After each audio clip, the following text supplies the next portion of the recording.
ਸ੍ਰੀ ਵਾਹਿਗੁਰੂ।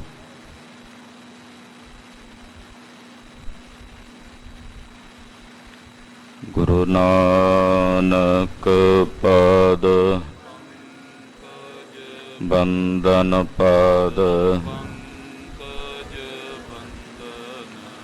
ਸਿਮਰੋ ਅੰਗਦ ਦੁਖ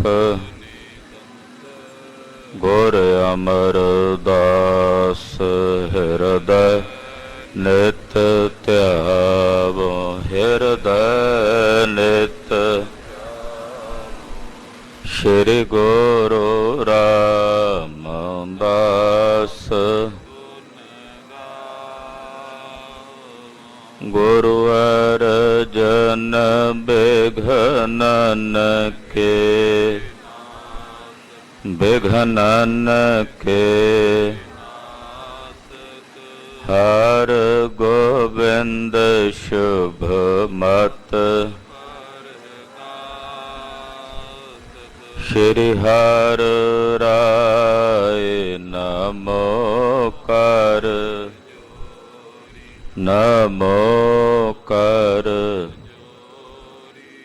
ਸ੍ਰੀ ਹਰਿ ਕ੍ਰਿਸ਼ਨ ਮਨਾਓ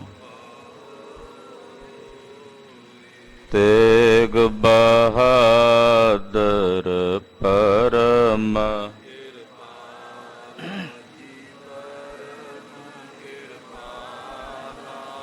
ਸ਼੍ਰੀ ਗੁਰੂ ਗੋਬਿੰਦ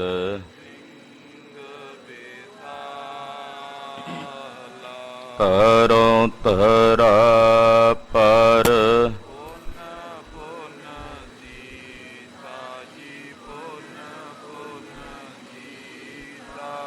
ਬੰਦੋ ਬਾਰ ਬਾਰ ਏਕ ਓੰਕਾਰ ਸਤਿਗੁਰੂ ਤੇ ਪ੍ਰਸਾਦ ਸਚਿ ਹੋਏ। ਵਾਹਿਗੁਰੂ ਜੀ ਕੀ ਫਤਿਹ ਹੈ। ਬਿਘਨ ਬਿਨਾਸਨ ਸੋਏ ਜਿਸ ਮਹਿ ਅੰਮ੍ਰਿਤ ਗਿਆਨ ਹੈ ਮਾਨਕ ਭਗਤ ਵੈਰਾਗ। ਗੁਰੂ ਗ੍ਰੰਥ ਸਾਹਿਬ ਉਦਦ ਬੰਦੋ ਕਰ ਅਨੁਰਾਗ। ਗੁਰੂ ਗ੍ਰੰਥ ਸਾਹਿਬ ਉਦਦ ਬੰਦੋ ਕਰ ਅਨੁਰਾਗ।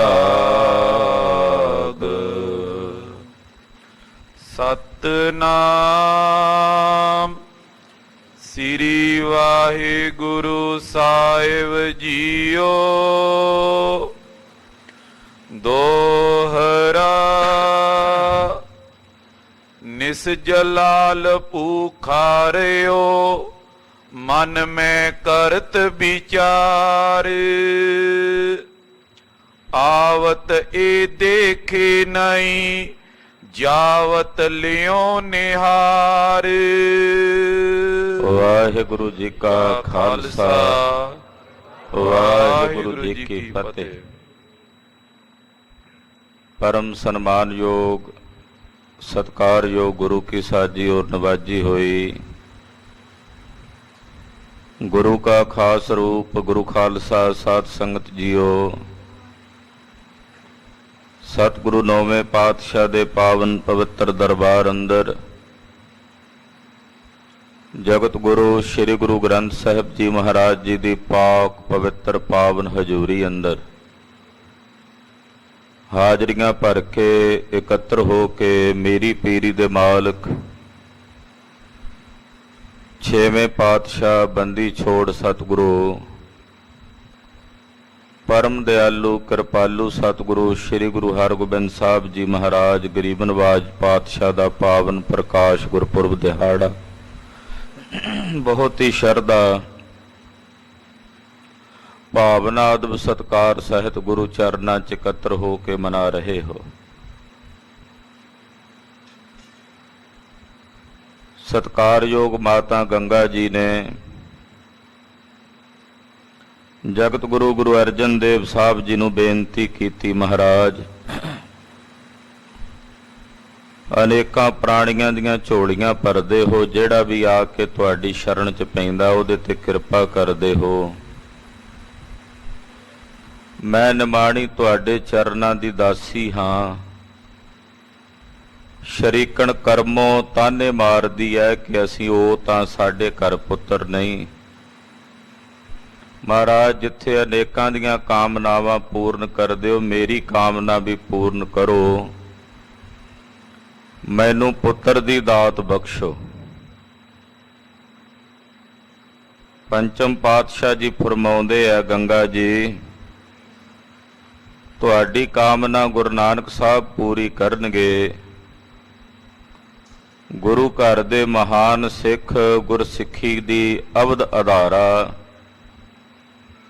ਬ੍ਰਹਮ ਗਿਆਨੀ ਧੰਨ ਬਾਬਾ ਬੁੱਢਾ ਸਾਹਿਬ ਜੀ ਦੇ ਪਾਸ ਜਾ ਕੇ ਬੇਨਤੀ ਕਰੋ,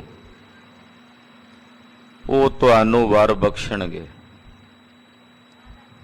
ਅਗਲੇ ਹੀ ਦਿਨ ਮਾਤਾ ਗੰਗਾ ਜੀ ਰੱਥ ਤੇ ਸਵਾਰ ਹੋਏ, ਦਾਸੀਆਂ ਦਾਸ ਨਾਲ ਲਏ ਸ੍ਰੀ ਅੰਮ੍ਰਿਤਸਰ ਸਾਹਿਬ ਤੋਂ ਚੱਲ ਕੇ ਬਾਬਾ ਬੁੱਢਾ ਸਾਹਿਬ ਜੀ ਦੀ ਬੀੜ ਪਹੁੰਚੇ।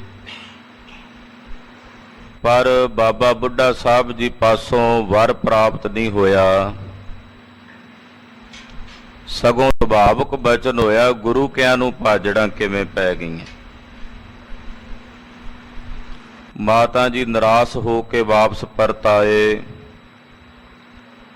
ਗਰੀਬ ਨਵਾਜ ਸਤਿਗੁਰੂ ਸੱਚੇ ਪਾਤਸ਼ਾਹ ਜੀ ਮਹਾਰਾਜ ਜੀ ਨੇ ਮਾਤਾ ਗੰਗਾ ਜੀ ਨੂੰ ਬਚਨ ਕਹੇ, ਗੰਗਾ ਜੀ ਜਦੋਂ ਕਿਸੇ ਮਹਾਤਮਾ ਮਹਾਂਪੁਰਸ਼ ਦੇ ਪਾਸ ਜਾਈਏ, ਉੱਥੇ ਜਾਣ ਦੀ ਕੋਈ ਮਰਿਆਦਾ ਹੁੰਦੀ ਹੈ, ਜੁਗਤ ਹੁੰਦੀ ਹੈ।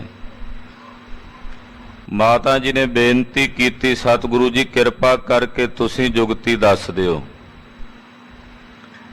ਸਾਹਿਬ ਨੇ ਫਰਮਾਇਆ ਕਿ ਮਿੱਸੇ ਪ੍ਰਸ਼ਾਦੇ ਤਿਆਰ ਕਰੋ, ਬਾਬਾ ਬੁੱਢਾ ਸਾਹਿਬ ਜੀ ਨੂੰ ਬੜੇ ਪਸੰਦ ਨੇ।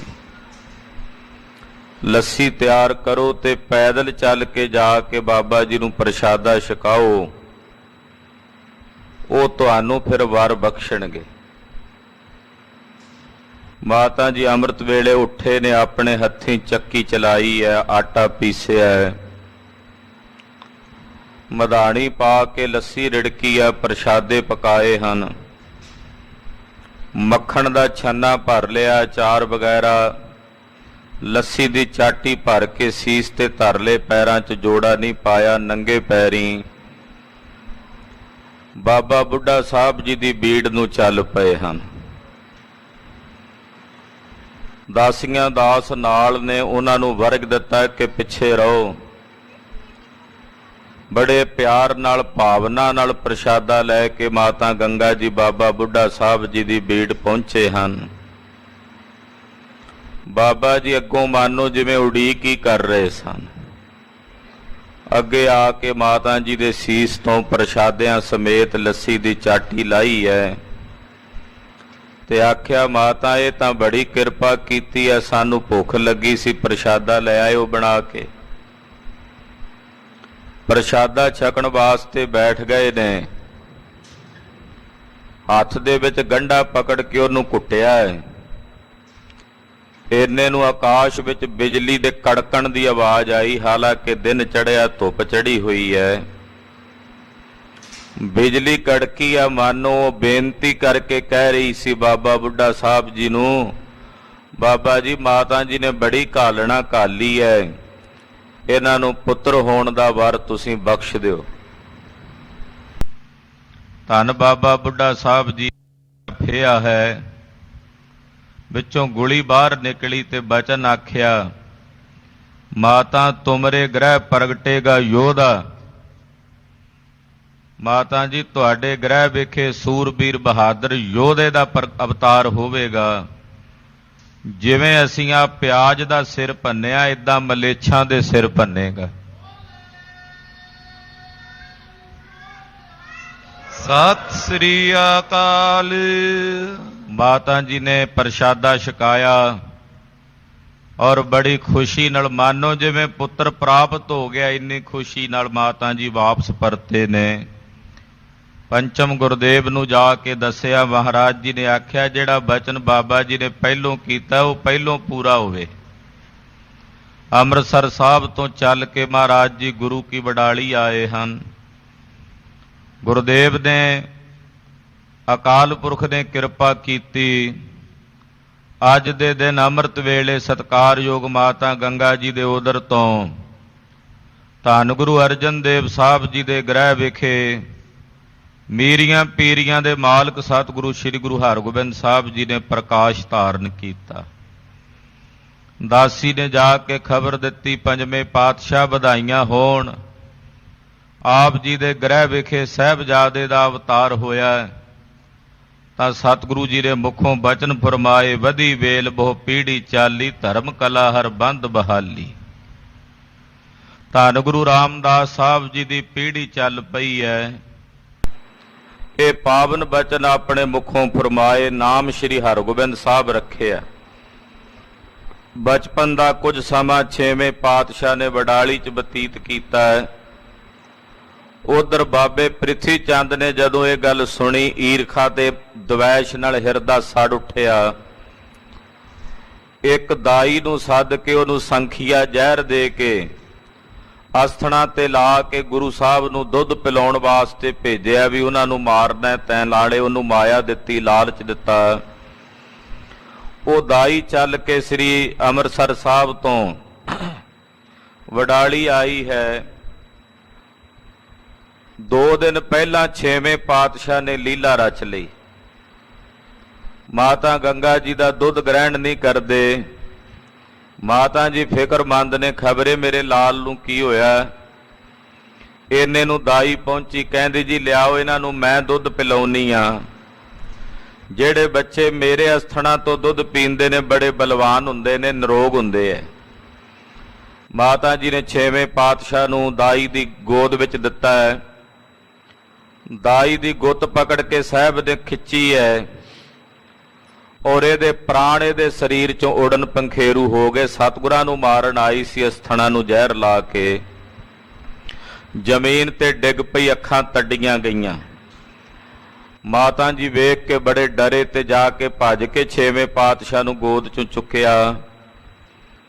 ਫਿਰ ਇਹਨੇ ਸਪੇਰਾ ਭੇਜਿਆ ਬਾਬੇ ਪ੍ਰਿਥੀ ਚੰਦ ਨੇ, ਜ਼ਹਿਰੀਲਾ ਸੱਪ ਦੇ ਕੇ ਸਤਿਗੁਰਾਂ ਨੂੰ ਮਾਰਨ ਵਾਸਤੇ। ਪਾਤਸ਼ਾਹ ਰਿੜ ਰਹੇ ਸਨ ਛੇਵੇਂ ਗੁਰਦੇਵ। ਸਪੇਰੇ ਨੇ ਮੌਕਾ ਤਾੜ ਕੇ ਵਿਹੜੇ 'ਚ ਸੱਪ ਛੱਡ ਦਿੱਤਾ। ਉਹ ਸੱਪ ਹੁਣ ਡਰਦਾ ਬਾਰਾ ਛੇਵੇਂ ਪਾਤਸ਼ਾਹ ਤੋਂ ਸੱਜੇ ਖੱਬੇ ਦੌੜਿਆ ਫਿਰੇ। ਮਹਾਰਾਜ ਜੀ ਭੱਜ ਕੇ ਜਾ ਕੇ ਕਦੇ ਉਹਨੂੰ ਪੂੰਛ ਤੋਂ ਫੜ ਲੈਂਦੇ ਆ, ਕਦੇ ਛੱਡ ਦਿੰਦੇ ਆ। ਉਹ ਜਾਨ ਬਚਾਉਣ ਲਈ ਖੁੱਡਾਂ ਵਿੱਚ ਵੜਦਾ ਹੈ। ਪਾਤਸ਼ਾਹ ਨੇ ਉਸ ਸੱਪ ਨੂੰ ਸਿਰੀ ਤੋਂ ਪਕੜਿਆ ਔਰ ਜ਼ੋਰ ਨਾਲ ਜ਼ਮੀਨ ਤੇ ਰਗੜ ਕੇ ਉਹਦੀ ਸਿਰੀ ਫੇਹ ਕੇ ਰੱਖ ਦਿੱਤੀ ਹੈ ਔਰ ਉਹ ਸੱਪ ਦੇ ਪ੍ਰਾਣਾਂ ਦਾ ਅੰਤ ਹੋ ਗਿਆ। ਮਰਿਆ ਹੋਇਆ ਸੱਪ ਛੇਵੇਂ ਪਾਤਸ਼ਾਹ ਦੇ ਪਾਸ ਵੇਖ ਕੇ ਮਾਤਾ ਜੀ ਫਿਰ ਫਿਕਰਮੰਦ ਹੋਏ। ਗੁਰੂ ਅਰਜਨ ਦੇਵ ਸਾਹਿਬ ਨੂੰ ਬੇਨਤੀ ਕੀਤੀ, ਬਗਾਨੇ ਨਗਰ 'ਚ ਆ ਕੇ ਬੈਠੇ ਆ ਜਦੋਂ ਦੇ, ਇੱਦਾਂ ਦੀਆਂ ਕਈ ਸਮੱਸਿਆਵਾਂ ਆ ਰਹੀਆਂ ਨੇ। ਮਹਾਰਾਜ ਜੀ ਚਲੋ ਗੁਰੂ ਰਾਮਦਾਸ ਸਾਹਿਬ ਦੀ ਨਗਰੀ 'ਚ ਵਾਪਸ ਚੱਲੀਏ। ਪੰਜਵੇਂ ਪਾਤਸ਼ਾਹ ਨੇ ਤਿਆਰਾ ਕੀਤਾ। ਵਡਾਲੀ ਤੋਂ ਚੱਲ ਕੇ ਮਹਾਰਾਜ ਜੀ ਸ੍ਰੀ ਅੰਮ੍ਰਿਤਸਰ ਸਾਹਿਬ ਵਾਪਸ ਆਏ ਹਨ। ਇੱਥੇ ਵੀ ਪ੍ਰਿਥਵੀ ਨੇ ਬਹੁਤ ਜ਼ਿਆਦਾ ਖੋਟੇ ਕਰਮ ਕੀਤੇ। ਇੱਕ ਬ੍ਰਾਹਮਣ ਖਿਡਾਵਾ ਸੀ ਛੇਵੇਂ ਪਾਤਸ਼ਾਹ ਦਾ, ਉਹਨੂੰ ਲਾਲਚ ਦੇ ਦਿੱਤਾ, ਸੰਖੀਆ ਜ਼ਹਿਰ ਦਿੱਤਾ ਵੀ ਦਹੀਂ 'ਚ ਮਿਲਾ ਕੇ ਤੂੰ ਗੁਰੂ ਹਰਗੋਬਿੰਦ ਸਾਹਿਬ ਨੂੰ ਦਹੀਂ ਖਵਾ ਦੇਈਂ। ਉਹਨੇ ਦਹੀਂ 'ਚ ਜ਼ਹਿਰ ਮਿਲਾਇਆ ਹੋਇਆ ਹੈ। ਛੇਵੇਂ ਪਾਤਸ਼ਾਹ ਉੱਤੇ ਗੁਰੂ ਕੇ ਮਹਿਲਾਂ 'ਚ ਚੁਬਾਰੇ ਵਿੱਚ ਨੇ। ਇਹ ਦਹੀਂ ਖਿਲਾਣਾ ਚਾਹੁੰਦਾ, ਮਹਾਰਾਜ ਜੀ ਛਕਦੇ ਨੇ। ਉੱਚੀ ਜੀ ਚੀਕ ਮਾਰੀ ਤਾਂ ਗੁਰੂ ਅਰਜਨ ਦੇਵ ਸਾਹਿਬ ਨੇ ਸੁਣੀ ਤੇ ਆਖਿਆ, ਛੇਵੇਂ ਪਾਤਸ਼ਾਹ ਗੁਰੂ ਹਰਗੋਬਿੰਦ ਸਾਹਿਬ ਕਿਉਂ ਰੁਦਨ ਕਰਦੇ ਨੇ? ਉਹ ਖਿਡਾਵਾ ਮਹਾਰਾਜ ਜੀ ਨੂੰ ਥੱਲੇ ਲਾਇਆ, ਕਹਿੰਦਾ ਜੀ ਇਹ ਦਹੀਂ ਨਹੀਂ ਛਕਦੇ। ਮਹਾਰਾਜ ਜੀ ਨੇ ਜਾਣੀ ਜਾਣ ਸਨ ਪੰਜਵੇਂ ਪਾਤਸ਼ਾਹ, ਦਹੀਂ ਦਾ ਛੰਨਾ ਲੈ ਲਿਆ। ਮਹਾਰਾਜ ਜੀ ਦੇ ਚਰਨਾਂ ਵਿੱਚ ਗੁਰੂ ਅਰਜਨ ਦੇਵ ਸਾਹਿਬ ਦੇ ਇੱਕ ਪਿਸਤਾ ਜਾਤੀ ਦਾ ਨਿੱਕਾ ਜਿਹਾ ਕੁੱਤਾ ਸੀ, ਜਿਹੜਾ ਸਤਿਗੁਰਾਂ ਦਾ ਸੀਤ ਪ੍ਰਸ਼ਾਦ ਛਕਦਾ ਸੀ। ਦਹੀਂ ਦਾ ਉਹ ਛੰਨਾ ਉਸ ਕੁੱਤੇ ਦੇ ਸਾਹਮਣੇ ਰੱਖਿਆ ਤੇ ਆਖਿਆ, ਲੈ ਤੂੰ ਖਾ ਲੈ। ਜਦੋਂ ਉਹਨੇ ਸੁੰਘਿਆ, ਹੁਣ ਉਹਨੂੰ ਪਤਾ ਲੱਗਾ ਵੀ ਇਹਦੇ 'ਚ ਜ਼ਹਿਰ ਹੈ। ਗੁਰਦੇਵ ਵੱਲ ਤਰਸ ਭਰੇ ਨੇਤਰਾਂ ਨਾਲ ਵੇਖਦਾ ਤੇ ਕਹਿੰਦਾ, ਪੰਜਵੇਂ ਪਾਤਸ਼ਾਹ, ਇਹਦੇ 'ਚ ਬਿਖ ਮਿਲਿਆ ਹੋਇਆ, ਜੇ ਖਾਵਾਂਗਾ ਮੌਤ ਹੋ ਜਾਏਗੀ। ਤੁਹਾਡੇ ਚਰਨਾਂ ਵਿੱਚ ਇੱਥੇ ਟਿਕਾਣਾ ਮਿਲਿਆ, ਇਹੋ ਜੀ ਮੌਜ ਮੈਨੂੰ ਕਿੱਥੇ ਲੱਭੇਗੀ। ਪੰਜਵੇਂ ਪਾਤਸ਼ਾਹ ਨੇ ਬਚਨ ਕੀਤਾ, ਛਕ ਲੈ, ਤੂੰ ਸਾਡੇ ਚਰਨਾਂ 'ਚ ਹੀ ਰਹੇਗਾ ਸਦਾ। ਕਹਿੰਦੇ ਉਸ ਕੂਕਰ ਨੇ ਦਹੀਂ ਛਕੀ ਤੇ ਤੜਫ ਤੜਫ ਕੇ ਮਰ ਗਿਆ। ਬ੍ਰਾਹਮਣ ਨੂੰ ਮਹਾਰਾਜ ਸੱਚੇ ਪਾਤਸ਼ਾਹ ਜੀ ਨੇ ਬੀਰਸੀ ਦ੍ਰਿਸ਼ਟੀ ਨਾਲ ਤੱਕਿਆ। ਇਹਨੇ ਸਾਰਾ ਕੁਝ ਦੱਸਿਆ ਵੀ ਕਿਵੇਂ ਬਾਬੇ ਪ੍ਰਿਥੀ ਚੰਦ ਨੇ ਮੈਨੂੰ ਲਾਲਚ ਦੇ ਕੇ ਭੇਜਿਆ। ਪ੍ਰਿਥੀਏ ਨੂੰ ਜਦੋਂ ਪਤਾ ਲੱਗਾ ਵੀ ਮੇਰਾ ਪਾ ਜੁਗੜਿਆ ਹੈ, ਇਹਨੇ ਮਲੇਸ਼ ਨੇ ਗੁਰੂ ਘਰ ਨਾਲ ਹੋਰ ਵੈਰ ਵਿਰੋਧ ਦੀ ਬਿਰਤੀ ਰੱਖ ਲਈ। ਦਿੱਲੀ ਦਰਬਾਰ ਵਿੱਚ ਜਾ ਕੇ ਸਤਿਗੁਰਾਂ ਦੇ ਖਿਲਾਫ ਸ਼ਿਕਾਇਤਾਂ ਕੀਤੀਆਂ। ਛੇਵੇਂ ਪਾਤਸ਼ਾਹ ਜਦੋਂ 6 ਬਰਸ ਦੀ ਉਮਰ ਹੋਈ, ਪੰਜਵੇਂ ਪਾਤਸ਼ਾਹ ਨੇ ਵਿਚਾਰ ਕੀਤੀ ਕਿ ਇਹਨਾਂ ਨੂੰ ਹੁਣ ਬ੍ਰਹਮ ਵਿਦਿਆ ਦੇਈਏ, ਕਿ ਇਹਦੀ ਡਿਊਟੀ ਲਾਈਏ ਤੇ ਨਿਗਾਹ ਬ੍ਰਹਮ ਗਿਆਨੀ ਧੰਨ ਬਾਬਾ ਬੁੱਢਾ ਸਾਹਿਬ ਜੀ ਤੇ ਟੇਕੀ। ਬਾਬਾ ਬੁੱਢਾ ਸਾਹਿਬ ਜੀ ਨੂੰ ਇੱਕ ਥਾਲ ਵਿੱਚ ਮਠਿਆਈ ਰੱਖ ਕੇ, ਕੁਝ ਮਾਇਆ ਰੱਖ ਕੇ ਰੁਮਾਲੇ ਨਾਲ ਢੱਕ ਕੇ ਭੇਟ ਕੀਤੀ ਤੇ ਆਖਿਆ, ਬਾਬਾ ਜੀ, ਸ਼੍ਰੀ ਗੁਰੂ ਹਰਗੋਬਿੰਦ ਸਾਹਿਬ ਨੂੰ ਤੁਸੀਂ ਵਿਦਿਆ ਪੜ੍ਹਾਓ। ਬਾਬਾ ਜੀ ਕਹਿਣ ਲੱਗੇ, ਜੀ ਮੈਂ ਤਾਂ ਜ਼ਿਮੀਂਦਾਰ ਆਦਮੀ ਹਾਂ, ਮੈਨੂੰ ਕੀ ਪਤਾ ਇਹ ਵਿਦਿਆ ਕੀ ਹੁੰਦੀ ਹੈ। ਪੰਜਵੇਂ ਪਾਤਸ਼ਾਹ ਕਹਿੰਦੇ, ਬਾਬਾ ਜੀ, ਜਿਹੜੀ ਵਿਦਿਆ ਤੁਹਾਨੂੰ ਨਹੀਂ ਆਉਂਦੀ ਉਹ ਵਿਦਿਆ ਵਿਧਾਤੇ ਨੇ, ਪਰਮੇਸ਼ਰ ਨੇ ਸੰਸਾਰ ਵਿੱਚ ਰਚੀ ਨਹੀਂ ਹੋਣੀ। ਕਿਉਂਕਿ ਗੁਰੂ ਨਾਨਕ ਸਾਹਿਬ ਨੇ ਤੁਹਾਨੂੰ ਬ੍ਰਹਮ ਗਿਆਨ ਦੇ ਕੇ ਸਾਰੀਆਂ ਵਿਦਿਆਵਾਂ ਦੇ ਦਿੱਤੀਆਂ ਹਨ। ਬਾਬਾ ਬੁੱਢਾ ਸਾਹਿਬ ਨੇ ਛੇਵੇਂ ਪਾਤਸ਼ਾਹ ਨੂੰ ਗੁਰਮੁਖੀ ਪੜ੍ਹਾਈ। ਗੁਰਬਾਣੀ ਕੁਝ ਦਿਨਾਂ ਵਿੱਚ ਹੀ ਮਹਾਰਾਜ ਛੇਵੇਂ ਪਾਤਸ਼ਾਹ ਤਾਂ ਪਹਿਲਾਂ ਹੀ ਪੜ੍ਹੇ ਪੜ੍ਹਾਏ ਹਨ। ਸ਼ਸਤਰ ਵਿਦਿਆ, ਘੋੜ ਸਵਾਰੀ, ਨੇਜੇਬਾਜੀ, ਪਲੱਥੇਬਾਜੀ ਦੀ ਸਾਰੀ ਵਿਦਿਆ ਵਿੱਚ ਮਹਾਰਾਜ ਜੀ ਨੂੰ ਨਿਪੁੰਨ ਕੀਤਾ। ਪੰਜਵੇਂ ਪਾਤਸ਼ਾਹ ਦੇ ਸੱਚਖੰਡ ਜਾਣ ਤੋਂ ਬਾਅਦ ਮਹਾਰਾਜ ਛੇਵੇਂ ਪਾਤਸ਼ਾਹ ਗੁਰਗੱਦੀ ਦੇ ਰੱਥ ਤੇ ਸਵਾਰ ਹੋਏ। 11 ਵਰ੍ਹਿਆਂ ਦੀ ਉਮਰ ਹੈ। ਸ਼ਸਤਰਧਾਰੀ ਹੋਏ ਤੇ ਸਿੱਖਾਂ ਨੂੰ ਸ਼ਸਤਰਧਾਰੀ ਹੋਣ ਦਾ ਹੁਕਮ ਫਰਮਾਇਆ। ਸਿੱਖਾਂ ਨੂੰ ਸ਼ਸਤਰ ਵਿਦਿਆ ਦਾ ਅਭਿਆਸ ਕਰਾਉਣਾ, ਜੰਗੀ ਕਵਾਇਦ ਕਰਨੀ, ਸ਼ਿਕਾਰ ਤੇ ਚੜ੍ਹਨਾ, ਇਹ ਅਨੇਕ ਪ੍ਰਕਾਰ ਦੇ ਚੋਜ ਮਹਾਰਾਜ ਛੇਵੇਂ ਪਾਤਸ਼ਾਹ ਕਰਦੇ ਹਨ। ਜਹਾਂਗੀਰ ਬਾਦਸ਼ਾਹ ਕੋਲ ਦਿੱਲੀ ਗਏ ਨੇ। ਇੱਥੇ ਚੰਦੂ ਨੇ ਭੈੜੀ ਤੇ ਖੋਟੀ ਕਰਤੂਤ ਕਰਕੇ ਮੁਰਤਜ਼ਾ ਖਾਂ ਵਰਗਿਆਂ ਨੇ ਛੇਵੇਂ ਪਾਤਸ਼ਾਹ ਨੂੰ ਗਵਾਲੀਅਰ ਦੇ ਕਿਲੇ 'ਚ ਨਜ਼ਰਬੰਦ ਕਰਾ ਦਿੱਤਾ ਹੈ। ਪਾਤਸ਼ਾਹ ਗਵਾਲੀਅਰ ਦੇ ਕਿਲੇ 'ਚ ਗਏ। ਉੱਥੇ ਰਾਜਿਆਂ ਦੇ ਵਿੱਚ ਮਾਨੋ ਜਿਨ੍ਹਾਂ 'ਚ ਜਿਹੜੇ ਮੁਰਦਿਆਂ ਦੇ ਮਨਿੰਦ ਸਨ, ਤਿੰਨਾਂ 'ਚ ਪ੍ਰਾਣ ਪਾ ਦਿੱਤੇ ਹਨ। ਸਮਾਂ ਬੀਤਿਆ ਹੈ। ਬਾਦਸ਼ਾਹ ਨੇ ਕਿਹਾ, ਗੁਰੂ ਜੀ ਆ ਜਾਓ। ਪਾਤਸ਼ਾਹ ਕਹਿੰਦੇ, ਹੁਣ ਅਸੀਂ ਇਕੱਲਿਆਂ ਨਹੀਂ ਆਉਣਾ ਬਾਦਸ਼ਾਹ, ਇਹ ਰਾਜੇ ਵੀ ਸਾਡੇ ਨਾਲ ਆਉਣਗੇ। ਕਹਿਣ ਲੱਗਾ, ਜੀ ਇਹ ਤਾਂ ਮੈਂ ਬੜੇ ਮੁਸ਼ਕਲ ਨਾਲ ਫੜੇ ਨੇ, ਬਹੁਤ ਸਾਰੀ ਫੌਜ ਮੇਰੀ ਮਰੀ ਆ, ਪੈਸੇ ਦਾ ਨੁਕਸਾਨ ਹੋਇਆ। ਪਾਤਸ਼ਾਹ ਕਹਿੰਦੇ, ਬਾਦਸ਼ਾਹ ਨੂੰ ਜਾ ਕੇ ਕਹਿ ਦਿਓ ਕਿ ਰਾਜੇ ਸਾਡੀ ਪਨਾਹ ਵਿੱਚ ਹਨ। ਜੇ ਨਰ ਆਤੁਰ ਹਵੈ ਇੱਕ ਬੇਰਾ, ਕਹੈ ਗੁਰੂ ਹਰਗੋਬਿੰਦ ਮੈਂ ਅਬ ਤੇਰਾ। ਇਹਾਂ ਛਡਾਵਨ ਕਿਆ ਹੈ ਅਨਬਨ, ਨੇੜ ਨਾ ਆਨ ਦੇਹੂੰ ਜਮ ਦੂਤਨ। ਜਿਹੜੇ ਨਰ ਆਤੁਰ ਦੁਖੀ ਹੋ ਕੇ, ਬੇਬਲ ਹੋ ਕੇ, ਵਿਆਕੁਲ ਹੋ ਕੇ ਹਿਰਦੇ ਵਿੱਚੋਂ ਧਾ ਮਾਰ ਕੇ ਕਹਿ ਦੇਣ, ਗੁਰੂ ਹਰਗੋਬਿੰਦ ਸਾਹਿਬ ਮੈਂ ਤੇਰਾ, ਇਹ ਗਵਾਲੀਅਰ ਦੇ ਕਿਲੇ 'ਚ ਉਹਨਾਂ ਨੂੰ ਛੁਡਾਉਣਾ ਮੇਰੇ ਲਈ ਕੋਈ ਔਖੀ ਗੱਲ ਨਹੀਂ ਬਾਦਸ਼ਾਹ। ਮੈਂ ਉਹਨਾਂ ਦੇ ਨੇੜੇ ਜਮਦੂਤ ਵੀ ਨਾ ਫਰਕਣ ਦਿਆਂ।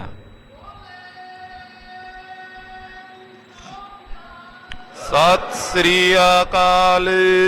ਰਾਜੇ ਨੇ ਰਾਜਨੀਤੀ ਖੇਡੀ।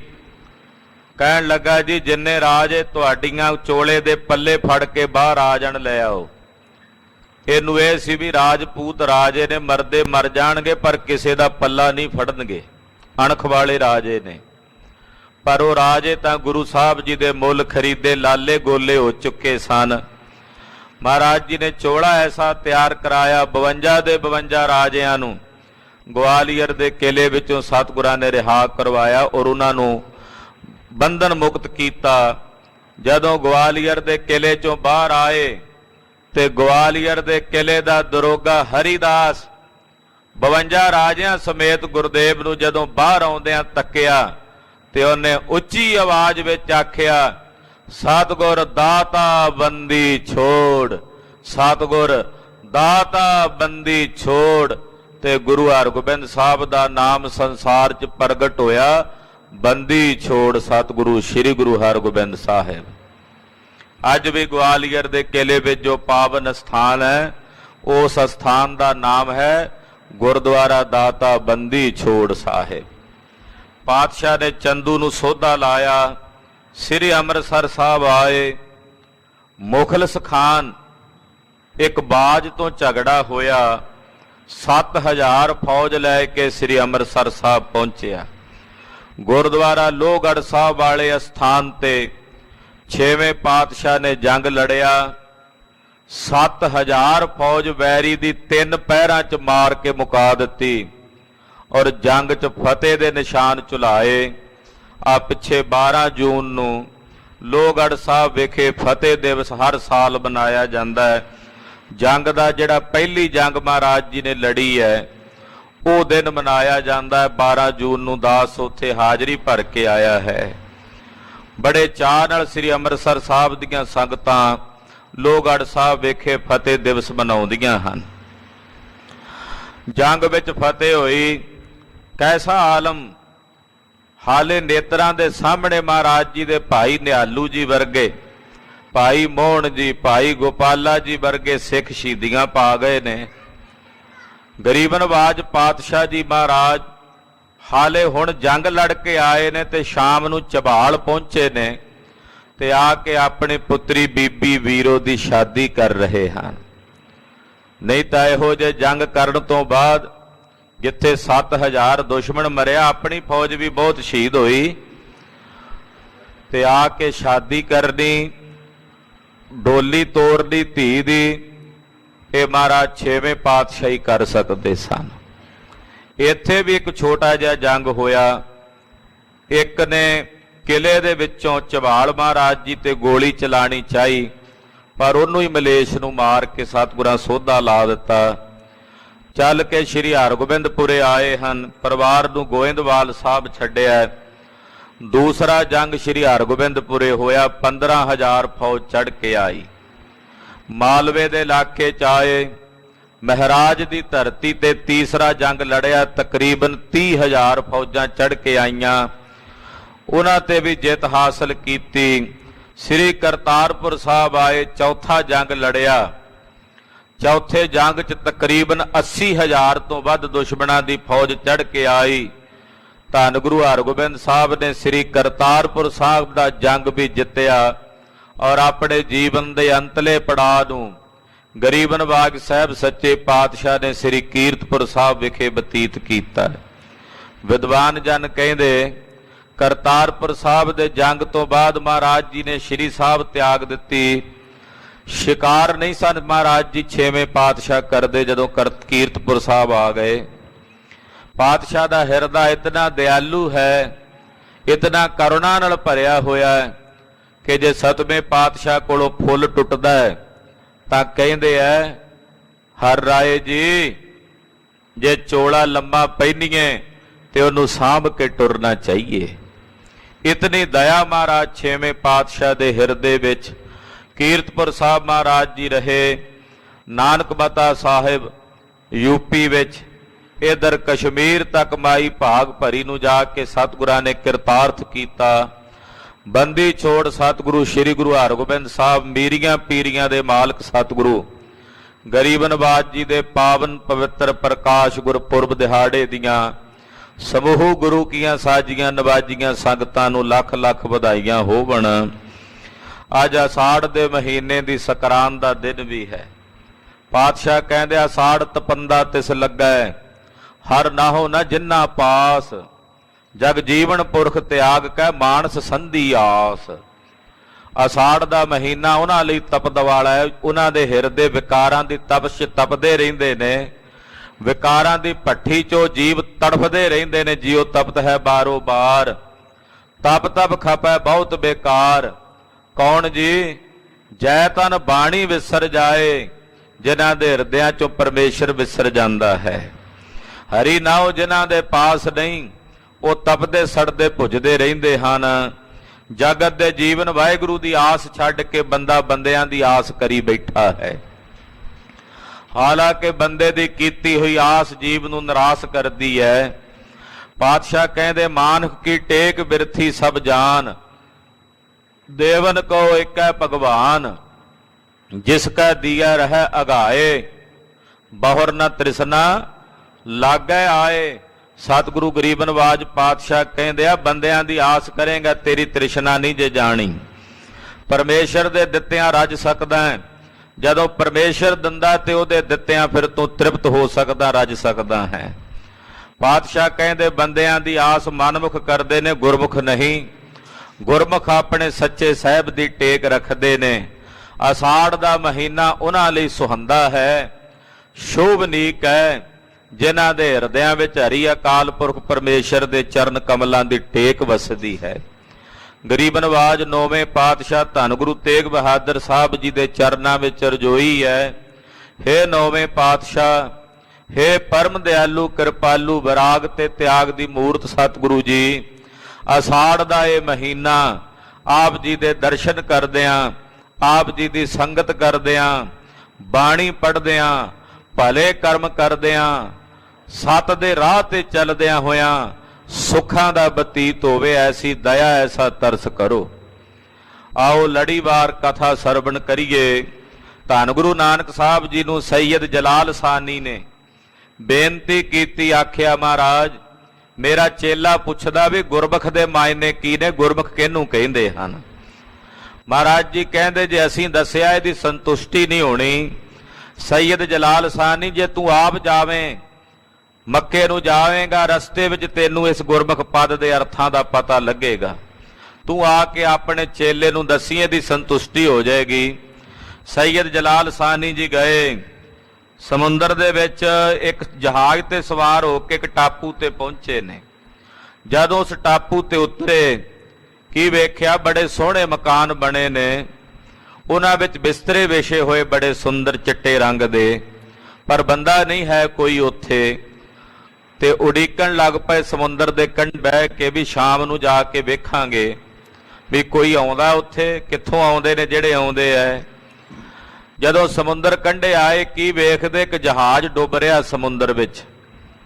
ਕਹਿਣ ਲੱਗੇ ਖੁਦਾ ਇਹ ਕਾਹਨੂੰ ਡੋਬਦਾ ਹੈ, ਇਹਦੇ 'ਚ ਬੈਠੇ ਜੀ ਜੇ ਡੁੱਬ ਗਏ ਆਪਣੇ ਪਰਿਵਾਰਾਂ ਨੂੰ ਨਹੀਂ ਮਿਲਣਗੇ, ਇਹ ਤਾਰ ਦੇ। ਏਦਾਂ ਕਹਿਣ ਦੀ ਦੇਰੀ ਸੀ, ਉਹ ਜਹਾਜ਼ ਡੁੱਬਦਿਆਂ ਡੁੱਬਦਿਆਂ ਫਿਰ ਤਰਨ ਲੱਗ ਪਿਆ।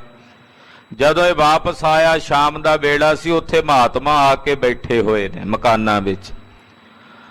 ਇਹ ਹੈਰਾਨ ਹੋਏ ਕਿੱਥੋਂ ਆਏ ਪਤਾ ਨਹੀਂ ਲੱਗਾ। ਸਾਰਿਆਂ ਵਾਸਤੇ ਕੁਦਰਤ ਨੇ ਭੋਜਨ ਦਿੱਤਾ, ਪਰ ਸੈਯਦ ਜਲਾਲ ਸਾਨੀ ਵਾਸਤੇ ਪ੍ਰਸ਼ਾਦਾ ਨਹੀਂ ਆਇਆ। ਇੱਕ ਸਾਧੂ ਨੇ ਮਹੰਤ ਨੂੰ ਬੇਨਤੀ ਕੀਤੀ, ਕਹਿੰਦਾ ਜੀ ਇਹਦੇ ਲਈ ਭੋਜਨ ਨਹੀਂ ਆਇਆ। ਕਹਿੰਦੇ ਪਰਮੇਸ਼ਰ ਨੇ ਨਹੀਂ ਭੇਜਿਆ, ਇਹਦੇ 'ਚ ਕੋਈ ਖਾਮੀ ਹੋਣੀ ਹੈ। ਆਪਾਂ ਆਪਣੇ ਵਿੱਚੋਂ ਵੀ ਨਹੀਂ ਦੇ ਸਕਦੇ, ਕਿਉਂਕਿ ਪਰਮੇਸ਼ਰ ਨੇ ਸਾਨੂੰ ਭੇਜਿਆ ਹੈ। ਜੇ ਪਰਮੇਸ਼ਰ ਨੇ ਦੇਣਾ ਹੁੰਦਾ ਤਾਂ ਇਹਨੂੰ ਵੀ ਦੇ ਦਿੰਦਾ। ਸਭ ਨੇ ਭੋਜਨ ਛਕ ਲਿਆ। ਸੈਯਦ ਜਲਾਲ ਸਾਨੀ ਨੂੰ ਭੋਜਨ ਨਹੀਂ ਮਿਲਿਆ। ਇਹ ਰਾਤ ਨੂੰ ਜਾਗਦਾ ਰਿਹਾ ਵੀ ਵੇਖਾਂਗਾ ਵੀ ਸਵੇਰੇ ਜਾਂਦੇ ਕਿੱਧਰ ਨੇ। ਤੇ ਜਦੋਂ ਸਵੇਰ ਦਾ ਵੇਲਾ ਹੋਇਆ ਇਹਦੀ ਅੱਖ ਲੱਗ ਗਈ। ਫਿਰ ਵੇਖਿਆ ਵੀ ਉਹ ਸਾਧੂ ਉੱਥੇ ਹੈਣ ਨਹੀਂ। ਸੈਯਦ ਜਲਾਲ ਸਾਨੀ ਨੂੰ ਜਿਵੇਂ ਗੁਰਮੁਖ ਦੇ ਮਾਇਨੇ ਪਤਾ ਲੱਗ ਰਹੇ ਨੇ ਵੀ ਗੁਰਮੁਖ ਕਿਸ ਨੂੰ ਕਹਿੰਦੇ ਐ। ਖਾਲਸਾ ਜੀ ਗੁਰਮੁਖ ਦੀ ਖੇਡ ਬੜੀ ਨਿਰਾਲੀ ਖੇਡ ਹੁੰਦੀ ਆ। ਗੁਰਮੁਖ ਬਣਨਾ ਬਹੁਤ ਕਠਿਨ ਘਾਟੀ ਹੈ।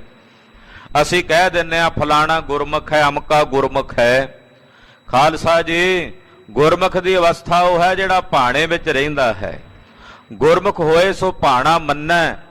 ਗੁਰਮੁਖ ਉਹ ਹੈ ਜਿਹੜਾ ਭਾਣੇ ਵਿੱਚ ਰਹਿੰਦਾ, ਆਪਣੇ ਮਾਲਕ ਦੀ ਰਜ਼ਾ ਵਿੱਚ ਵਿਚਰਦਾ ਹੈ। ਸੋ ਉਹੀ ਵਿਆਖਿਆ ਅੱਜ ਦੀ ਕਥਾ ਵਿੱਚ ਸਮਝ ਆ ਰਹੀ ਹੈ।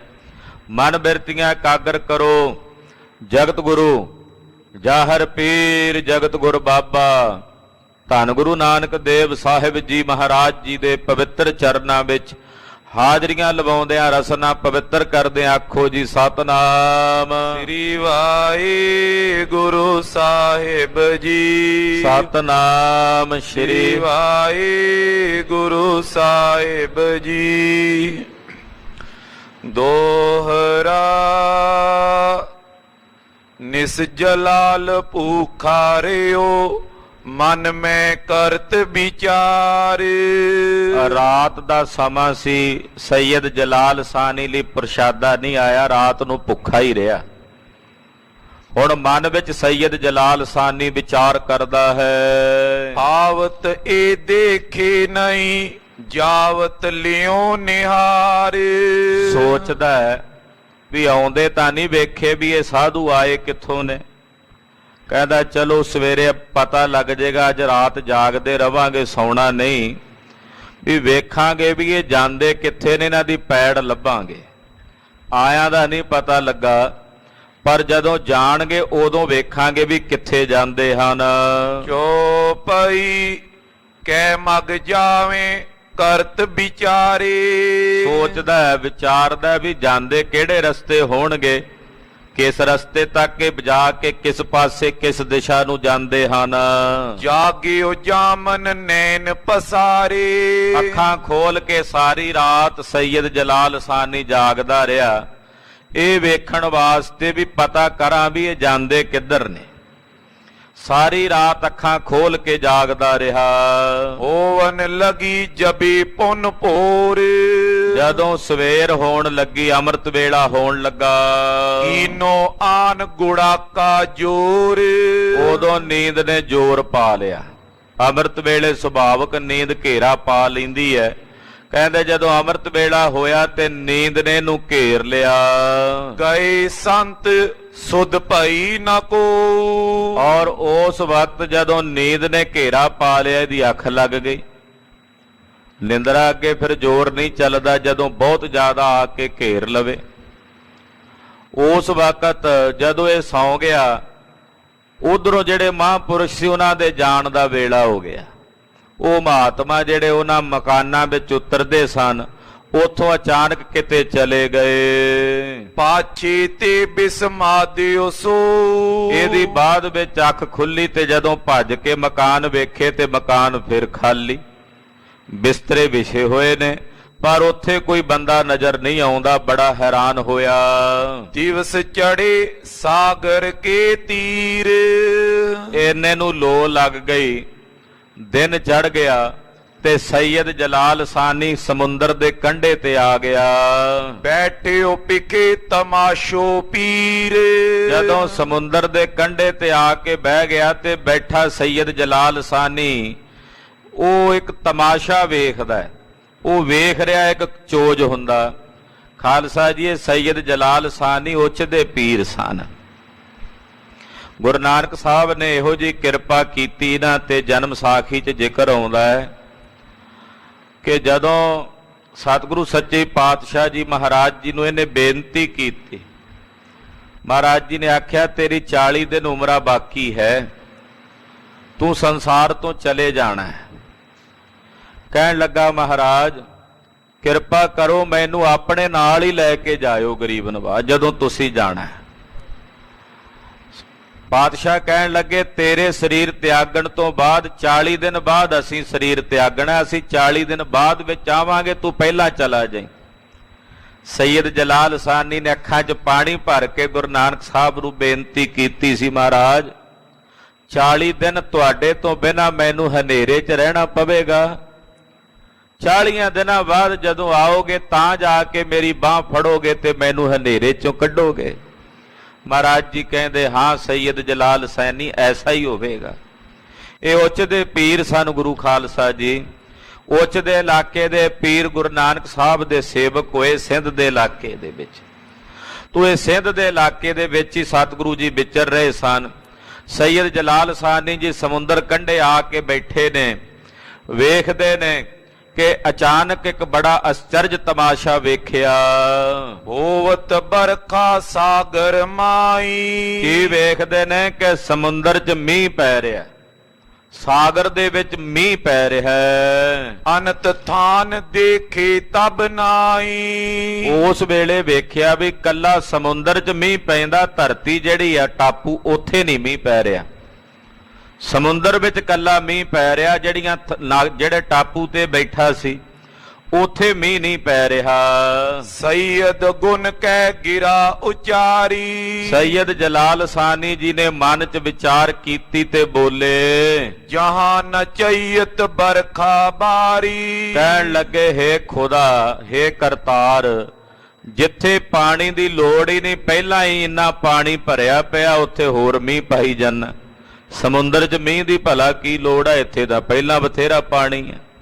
ਕਹਿੰਦਾ ਜਿੱਥੇ ਪਹਿਲਾਂ ਇੰਨਾ ਪਾਣੀ ਭਰਿਆ ਹੋਇਆ ਹੈ, ਉੱਥੇ ਤੂੰ ਮੀਂਹ ਪਾਈ ਜਾਨਾ। ਜਾਚਤ ਨਰ ਜੈ ਯੁਤ ਪ੍ਰੀਤੀ। ਤੇ ਜਿਹੜੇ ਧਰਤੀ ਤੇ ਵਸੰਦੇ ਲੋਕ ਪਾਣੀ ਮੰਗਦੇ ਐ, ਉਹ ਕਹਿੰਦੇ ਆ, ਰੱਬਾ ਮੀਂਹ ਪਾ, ਅਸੀਂ ਤੜਫ ਰਹੇ ਆ ਗਰਮੀ ਨਾਲ, ਬੇਬਲ ਆ।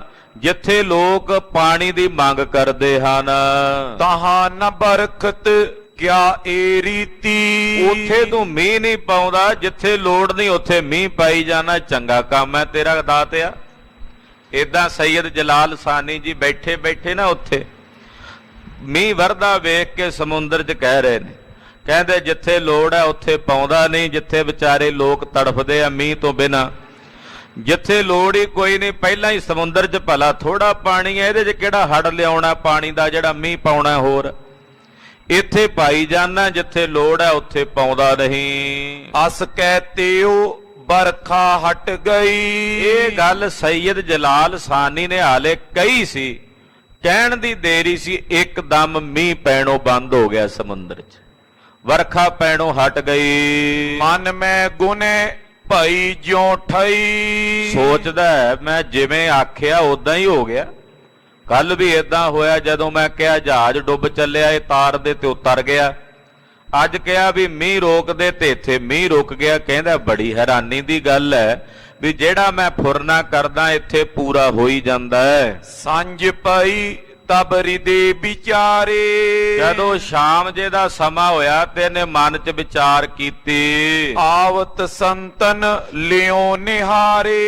ਇਹ ਕੱਲ ਨਾਲੋਂ ਅੱਜ ਛੇਤੀ ਗਿਆ ਵੀ ਜਾ ਕੇ ਵੇਖਾਂ, ਸੰਤਾਂ ਦੇ ਆਉਣ ਤੋਂ ਪਹਿਲਾਂ ਮੈਂ ਪਹੁੰਚਾਂ ਤੇ ਪਤਾ ਕਰਾਂ ਵੀ ਕਿੱਥੋਂ ਆਏ ਹਨ। ਜਾਤੇ ਤੋਂ ਦੇਖੇ ਨੈ ਪੌਰਾ। ਸਵੇਰੇ ਜਦੋਂ ਗਏ ਨੇ ਉਦੋਂ ਮੇਰੀ ਅੱਖ ਲੱਗ ਗਈ ਸੀ, ਨਹੀਂ ਪਤਾ ਲੱਗਾ। ਹੁਣ ਜਾ ਕੇ ਵੇਖਦਾ ਵੀ ਆਉਂਦੇ ਕਿੱਥੋਂ ਹਨ। ਸਮੋ ਜਾਨ ਗਮਨਿਓ ਤੈ ਠੌਰਾ। ਪੀਰ ਸੈयद ਜਲਾਲ ਸਾਨੀ ਜੀ ਨੇ ਸੰਤਾਂ ਦੇ ਆਉਣ ਦਾ ਸਮਾਂ ਜਾਣ ਕੇ ਉੱਥੇ ਜਾਣਾ ਕੀਤਾ। ਜਬੇ ਜਾਏ ਕੈ ਮੰਦਰ ਦੇਖੇ। ਜਦੋਂ ਜਾ ਕੇ ਉਹ ਮੰਦਰ ਵੇਖੇ, ਉਹ ਮਕਾਨ ਵੇਖੇ, ਆਗੇ ਆਏ ਸੰਤ ਵਿਸ਼ੇਖੇ। ਵੇਖ ਕੇ ਹੈਰਾਨ ਹੋ ਗਿਆ ਵੀ ਸੰਤ ਤਾਂ ਇਹਦੇ ਆਵਣ ਤੋਂ ਪਹਿਲਾਂ ਹੀ ਆਏ ਬੈਠੇ ਸੀ ਉੱਥੇ, ਉਹ ਫੇਰ ਪਹਿਲਾਂ ਹੀ ਉੱਥੇ ਹਾਜ਼ਰ ਸਨ। ਤੇਜ ਤਿਨੇ ਕੋ ਸਹਿ ਨ ਸਕਾਈ। ਕਹਿੰਦੇ ਜਿਹੜੇ ਉਹ ਸੰਤ ਨੇ ਇੰਨੇ ਤੇਜਸਵੀ ਨੇ ਕਿ ਉਹਨਾਂ ਦਾ ਤੇਜ ਸੈयद ਜਲਾਲ ਸਾਨੀ ਕੋਲੋਂ ਸਹਿਆ ਨਹੀਂ ਜਾਂਦਾ। ਇੰਨਾ ਪ੍ਰਤਾਪ ਤੇ ਤੇਜ ਆ ਉਹਨਾਂ ਮਹਾਪੁਰਸ਼ਾਂ ਦਾ, ਉਹ ਤੇਜ ਇਹਦੇ ਕੋਲੋਂ ਚੱਲਿਆ ਨਹੀਂ ਜਾਂਦਾ। ਬੈਠ ਗਿਓ ਪਿਕ ਪੂਰਬ ਥਾਈ। ਜਿਹੜੀ ਪਹਿਲੀ ਥਾਂ ਜਿੱਥੇ ਕੱਲ ਬੈਠਾ ਸੀ, ਉਸੇ ਜਗ੍ਹਾ ਤੇ ਜਾ ਕੇ सैयद ਜਲਾਲ ਸਾਨੀ ਬੈਠ ਗਿਆ। ਤਿਨ ਕੋ ਉਤਰਿਓ ਤਬੇ ਆਹਾਰੇ। ਜਦੋਂ ਹਨੇਰਾ ਜਿਹਾ ਪਿਆ, ਉਹ ਜਿੰਨੇ ਮਹਾਂਪੁਰਸ਼ ਸੀ ਉਹਨਾਂ ਸਾਰਿਆਂ ਵਾਸਤੇ ਫਿਰ ਭੋਜਨ ਉਤਰਿਆ। ਸਾਰਿਆਂ ਵਾਸਤੇ ਕੁਦਰਤ ਨੇ ਭੋਜਨ ਦਾ ਪ੍ਰਬੰਧ ਕੀਤਾ। ਇਹ ਭੂਖੋ ਬਹੁ ਬਦਨ ਨਿਆਰੇ। ਇਹਦੇ ਅੱਗੇ ਭੋਜਨ ਨਹੀਂ ਆਇਆ, ਕੱਲ ਵੀ ਭੁੱਖਾ ਰਿਹਾ, ਰਾਤ ਲੰਘ ਗਈ, ਦੂਜਾ ਦਿਨ ਲੰਘ ਗਿਆ, ਅੱਜ ਫੇਰ ਨਹੀਂ ਆਇਆ ਭੋਜਨ ਇਹਦੇ ਵਾਸਤੇ। ਇਹ ਵੇਖੀ ਜਾਵੇ, ਮੂੰਹ ਟੱਠਾ ਜਿਹਾ ਹੋਇਆ ਨਮੋਸ਼ੀ ਦੇ ਨਾਲ ਵੀ ਪ੍ਰਸ਼ਾਦਾ ਅੱਜ ਮੇਰੇ ਵਾਸਤੇ ਫੇਰ ਨਹੀਂ ਆਇਆ। ਜੈ ਟਿਗ ਬੈਠਿਓ ਹੋਏ ਛੁਦਵੰਤਾ। ਜਿਹੜੇ ਮਹਾਂਪੁਰਸ਼ ਦੇ ਕੋਲ ਬੈਠਾ ਸੀ ਭੁੱਖਾ, ਤਿਸ ਕੋ ਪਿਕ ਵਿਆਪੀ ਤੈ ਚਿੰਤਾ। ਉਹ ਜਿਹੜਾ ਸਾਧੂ ਸੀ ਉਹਨੂੰ ਫਿਕਰਾ ਹੋ ਗਿਆ ਵੀ ਇਹ ਵਿਚਾਰਾ ਕੱਲ ਵੀ ਭੁੱਖਾ ਰਹਿ ਗਿਆ, ਅੱਜ ਵੀ ਇਹਦੇ ਲਈ ਪ੍ਰਸ਼ਾਦਾ ਨਹੀਂ ਆਇਆ। ਆਹੇ ਕਾਲ ਕੋ ਭੁੱਖਾ ਇਹੀ। ਇਹ ਕੱਲ ਦਾ ਭੁੱਖਾ, ਅਸੀਂ ਕੱਲ ਵੀ ਛਕ ਲਿਆ ਸੀ ਭੋਜਨ, ਅੱਜ ਸਾਡੇ ਵਾਸਤੇ ਫੇਰ ਆ ਗਿਆ, ਇਹਦੇ ਲਈ ਨਹੀਂ ਆਇਆ। ਇਹਦੇ ਲਈ ਤਾਂ ਬੜੀ ਸਮੱਸਿਆ ਹੈ। ਅਸਨ ਨਾ ਆਇਓ ਭੀਗਤ ਕੇਹੀ। ਪਤਾ ਨਹੀਂ ਕੀ ਖੇਡ ਹੋਈ ਹੈ ਪ੍ਰਮਾਤਮਾ ਦੀ ਕਿ ਇਹਦੇ ਵਾਸਤੇ ਭੋਜਨ ਨਹੀਂ ਆਇਆ। ਨਿਜ ਮਹੰਤ ਟਿਕ ਚੱਲ ਕਰ ਗਇਓ। ਉਹ ਜਿਹੜਾ ਸੰਤ ਫਿਰ ਚੱਲ ਕੇ ਆਪਣੇ ਮਹੰਤ ਜੀ ਦੇ ਕੋਲ ਗਿਆ। ਸਰਬ ਬਿਰਤਾਂਤ ਸੁਨਾਵਤ ਪਇਓ। ਆਪਣੇ ਮਹੰਤ ਜੀ ਦੇ ਪਾਸ ਜਾ ਕੇ ਉਸ ਸੰਤ ਨੇ ਸਾਰਾ ਬਿਰਤਾਂਤ ਦੱਸਿਆ, ਸੈਯਦ ਜਲਾਲ ਸਾਨੀ ਬਾਰੇ ਦੱਸਿਆ। ਰਿਖੀਕੇਸ਼ ਤਬ ਬਚਨੀ ਉਚਾਰੇ। ਅੱਗੋਂ ਮਹੰਤ ਜਿਹੜੇ ਮਹਾਂਪੁਰਖ ਸਨ ਸਾਰਿਆਂ ਚੋਂ ਵੱਡੇ, ਉਹ ਬੋਲੇ, ਕਹਿਣ ਲੱਗੇ, ਮੋਟਿਗਤਾ ਕੋ ਆਨ ਹਕਾਰੇ। ਕਹਿਣ ਲੱਗੇ ਜਾਓ ਉਹਨੂੰ ਮੇਰੇ ਕੋਲ ਬੁਲਾ ਕੇ ਲਿਆਓ, ਸੈਯਦ ਜਲਾਲ ਸਾਨੀ ਨੂੰ ਮੇਰੇ ਕੋਲ ਸੱਦ ਕੇ ਲਿਆਓ। ਸੰਤ ਜਲਾਲ ਪਾਸ ਚੱਲ ਆਇਓ। ਮਹਾਂਪੁਰਖਾਂ ਦੇ ਬਚਨ ਸੁਣ ਕੇ ਸੈਯਦ ਜਲਾਲ ਸਾਨੀ ਉਹਨਾਂ ਵੱਡੇ ਸੰਤਾਂ ਦੇ ਕੋਲ ਗਿਆ। ਨਿਜ ਮਹੰਤ ਆਗੇ ਪਹੁੰਚਾਇਓ। ਆਪਣੇ ਸ਼੍ਰੀ ਮਹੰਤ ਦੇ ਕੋਲ ਪਹੁੰਚਦਾ ਕੀਤਾ। ਟਿਗ ਬਿਠਾਏ ਕਹਿ ਗਿਰਾ ਅਲਾਈ। ਕੋਲ ਬਿਠਾ ਕੇ ਸੈਯਦ ਜਲਾਲ ਨੂੰ ਉਹ ਮਹਾਂਪੁਰਸ਼ ਬੋਲੇ, ਕਿਤ ਤੇ ਆਇਓ ਕਿਤ ਤੂੰ ਜਾਈ। ਕਹਿਣ ਲੱਗੇ ਸੈਯਦ ਜਲਾਲ ਸਾਨੀ ਨੂੰ, ਕਹਿੰਦੇ ਹਾਂ ਫਕੀਰ, ਕਿੱਧਰੋਂ ਆਇਆ ਤੇ ਤੂੰ ਕਿੱਧਰ ਜਾਣਾ? ਕੋ ਅਪਰਾਧ ਕੀਨ ਤੈਂ ਭਾਰਾ। ਇਹ ਦੱਸ ਵੀ ਤੂੰ ਕਿਹੜਾ ਅਪਰਾਧ ਕੀਤਾ ਹੈ, ਕਿਉਂਕਿ ਤੂੰ ਅਪਰਾਧੀ ਹੈ, ਤੇਰੇ ਕੋਲੋਂ ਕੋਈ ਅਪਰਾਧ ਹੋਇਆ, ਦੱਸ ਕਿਹੜਾ ਅਪਰਾਧ ਕੀਤਾ ਤੈਂ? ਬੀਤੇ ਦਵੈ ਦਿਨ ਬਿਨਾ ਆਹਾਰਾ।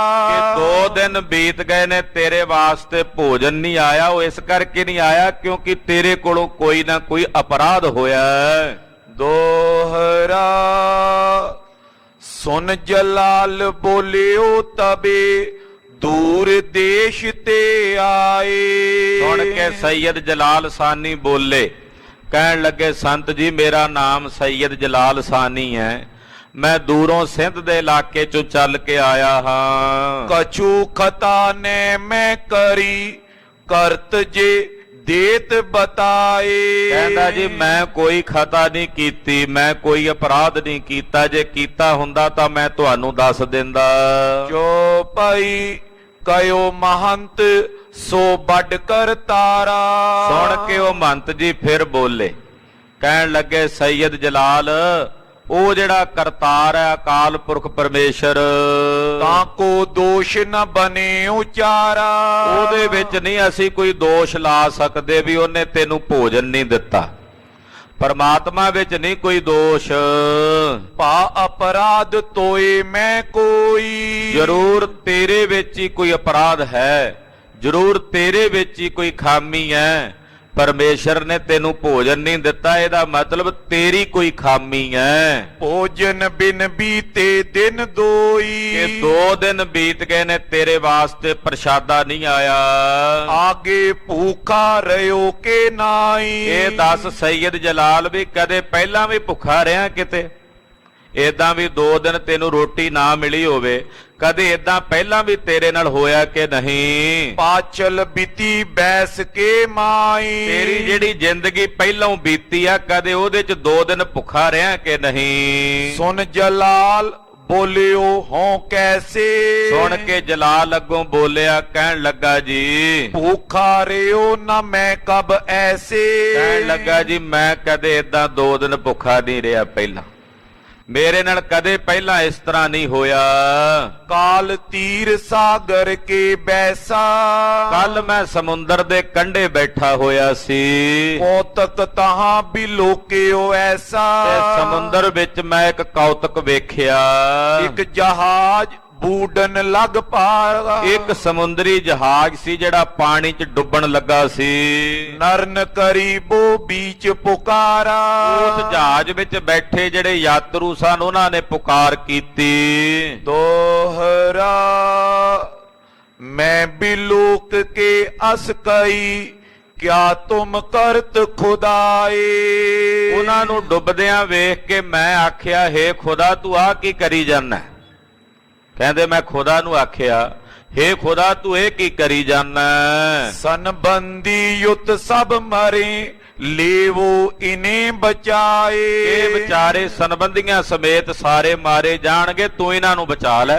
ਕਹਿੰਦੇ ਮੈਂ ਇਦਾਂ ਖੁਦਾ ਨੂੰ ਆਖਿਆ। ਚੋ ਪਈ ਤਬ ਨੇ ਬੂਢਿਓ ਕਲ ਅਸ ਪਈ। ਉਹ ਕੱਲ ਜਹਾਜ਼ ਨਹੀਂ ਡੁੱਬਿਆ, ਇਹ ਕਲਾ ਕੱਲ ਵਰਤੀ ਮੈਂ ਵੇਖੀ ਐ। ਆਜ ਬਿਲੋ ਕੀ ਬਿਦ ਮੈਂ ਨਹੀਂ। ਤੇ ਸੰਤ ਜੀ ਅੱਜ ਇੱਕ ਹੋਰ ਨਵਾਂ ਕੌਤਕ ਮੈਂ ਵੇਖਿਆ। ਸਿੰਧ ਬਿਖੈ ਬਰਖਾ ਬੋ ਹੋਈ। ਕਿ ਸਮੁੰਦਰ 'ਚ ਮੀਂਹ ਪੈ ਰਿਹਾ ਸੀ ਬਹੁਤ ਤੇਜ਼। ਛਿਤ ਪਰ ਪਰੇ ਬਾਰ ਨੈ ਕੋਈ। ਤੇ ਜਿਹੜੀ ਧਰਤੀ ਸੀ ਉੱਥੇ ਨਹੀਂ ਸੀ ਮੀਂਹ ਪੈਂਦਾ, ਸਮੁੰਦਰ ਦੇ ਪਾਣੀ 'ਚ ਮੀਂਹ ਪਈ ਜਾਂਦਾ ਸੀ। ਤੈਂ ਬਿਲੋਕ ਕਹਿ ਮੈਂ ਅਸ ਪਾਖਾ। ਸਮੁੰਦਰ 'ਚ ਮੀਂਹ ਪੈਂਦਾ ਵੇਖ ਕੇ ਮੈਂ ਖੁਦਾ ਨੂੰ ਆਖਿਆ, ਤਹਾਂ ਨ ਬਰਖੈ ਜੈ ਅਬਿਲਾਖਾ। ਵੀ ਖੁਦਾ ਤੂੰ ਆ ਕੰਮ ਪੁੱਠਾ ਕਰੀ ਜਾਨਾ, ਜਿੱਥੇ ਨਹੀਂ ਲੋੜ ਉੱਥੇ ਪਾਈ ਜਾਨਾ ਮੀਂਹ, ਜਿੱਥੇ ਲੋੜ ਆ ਉੱਥੇ ਪਾਉਂਦਾ ਨਹੀਂ। ਬਿਨਾ ਚਾਹ ਸਾਗਰ ਕੇ ਮਾਈ। ਭਲਾ ਸਮੁੰਦਰ ਵਿੱਚ ਕੀ ਲੋੜ ਹੈ ਪਾਣੀ ਦੀ? ਇੱਥੇ ਕਿਹੜਾ ਕੋਈ ਪਹਿਲਾਂ ਪਾਣੀ ਦਾ ਕਾਲ ਪਿਆ ਹੋਇਆ ਹੈ? ਬਰਖੈ ਬਾਦ ਚਾਹ ਕਛ ਨਾਈ। ਇੱਥੇ ਤਾਂ ਉਦਾਂ ਫਜ਼ੂਲ ਹੀ ਮੀਂਹ ਪਈ ਜਾਂਦਾ, ਇੱਥੇ ਪਿਆ ਨਾ ਪਿਆ ਇੱਕੋ ਬਰਾਬਰ ਹੈ। ਕਿਆ ਖੁਦਾਏ ਇਹ ਰੀਤ ਸੁਕਈ। ਕਹਿੰਦੇ ਹੇ ਖੁਦਾ ਇਹ ਤੂੰ ਕਿਹੋ ਜਿਹਾ ਕੰਮ ਕਰਦਾ, ਜ਼ਮੀਨ ਤੇ ਲੋੜ ਆ ਉੱਥੇ ਪਾਉਂਦਾ ਨਹੀਂ, ਜਿੱਥੇ ਲੋੜ ਹੀ ਕੋਈ ਨਹੀਂ ਉੱਥੇ ਮੀਂਹ ਪਾਈ ਜਾਂਦਾ। ਅਸ ਕਹਤੇ ਹੋ ਬਰਖਾ ਹਟ ਗਈ। ਕਹਿਣ ਲੱਗਾ ਸੰਤ ਜੀ ਮੈਂ ਇਹ ਕਹਿਣਾ ਹੀ ਸੀ, ਹਾਲੇ ਮੇਰੇ ਕਹਿਣ ਦੀ ਦੇਰੀ ਸੀ ਕਿ ਇੱਕਦਮ ਮੀਂਹ ਪੈਣੋਂ ਸਮੁੰਦਰ ਚੋਂ ਬੰਦ ਹੋ ਗਿਆ। ਅਸਮੰਜਸ ਮੈਂ ਦਵੈ ਬਿਦ ਜਾਨੀ। ਇਹ ਦੋ ਖੇਡਾਂ ਮੈਂ ਕੱਲ ਤੇ ਅੱਜ ਵੇਖੀਆਂ ਨੇ, ਬੜੀ ਹੈਰਾਨੀ ਹੋਈ ਆ ਮੈਨੂੰ ਵੇਖ ਕੇ। ਸੋ ਨਿਰਵਾਰ ਦੀਨ ਕੈ ਬਾਨੀ। ਕਹਿੰਦੇ ਮੇਰੇ ਕਹਿਣ ਦੀ ਦੇਰੀ ਸੀ ਤੇ ਆਪਣੇ ਆਪ ਹੀ ਹੋਈ ਜਾਂਦਾ, ਜਿਵੇਂ ਮੈਂ ਕਹਿੰਦਾ ਉਦਾਂ ਹੋ ਗਿਆ, ਦੋ ਵਾਰੀ ਹੋਇਆ। ਸੁਨ ਮਹੰਤ ਬੋਲਿਓ ਤੈਂ ਕਾਲਾ। ਜਦੋਂ ਸੈਯਦ ਜਲਾਲ ਨੇ ਇਹ ਗੱਲ ਦੱਸੀ, ਉਹ ਜਿਹੜੇ ਮਹੰਤ ਸੀ ਨਾ ਮਹਾਂਪੁਰਸ਼, ਉਹਨਾਂ ਨੇ ਸੁਣਿਆ ਤੇ ਸੁਣ ਕੇ ਬੋਲੇ, ਤੂੰ ਤੋ ਬੇਮੁਖ ਐ ਬੇਸਾਲਾ। ਕਹਿਣ ਲੱਗੇ ਉਹ ਸੈਯਦ ਜਲਾਲ ਤੂੰ ਤਾਂ ਰੱਬ ਤੋਂ ਖੁਦਾ ਤੋਂ ਬੇਮੁਖ ਹੈ, ਤੂੰ ਤਾਂ ਬੇਮੁਖ ਹੈ ਉਸ ਪਰਮੇਸ਼ਰ ਤੋਂ। ਇਆਂ ਨ ਥਾਨ ਰਹਿਨ ਕੋ ਤੇਰਾ। ਇਹ ਜਗ੍ਹਾ ਤੇਰੇ ਰਹਿਣ ਲਾਇਕ ਨਹੀਂ, ਕਿਉਂਕਿ ਇੱਥੇ ਕੱਲੇ ਗੁਰਮੁਖ ਵਸਦੇ ਨੇ, ਤੇਰੇ ਵਰਗੇ ਬੇਮੁਖ ਇੱਥੇ ਨਹੀਂ ਰਹਿ ਸਕਦੇ। ਇਹ ਥਾਂ ਬੇਮੁਖਾਂ ਦੇ ਰਹਿਣ ਯੋਗ ਨਹੀਂ। ਅਬ ਚੱਲ ਜਾਓ ਨਿਕਲ ਬਿਨ ਦੇਰਾ। ਬਿਨਾਂ ਦੇਰੀ ਤੋਂ ਨਿਕਲ ਜਾ ਇੱਥੋਂ, ਚਲਾ ਜਾ ਇੱਥੋਂ ਜਿੱਧਰੋਂ ਆਇਆ, ਤੂੰ ਇਸ ਜਗ੍ਹਾ ਤੇ ਨਹੀਂ ਰਹਿ ਸਕਦਾ, ਤੂੰ ਰੱਬ ਤੋਂ ਬੇਮੁਖ ਹੈ। ਦੁਰਮਤ ਬਿਖੈ ਤੋਏ ਮਨ ਪੀਨਾ। ਤੇਰਾ ਮਨ ਖੋਟੀ ਮਤ ਤੇ ਦੁਰਮਤ ਵਿੱਚ ਭਿੱਜਾ ਹੋਇਆ।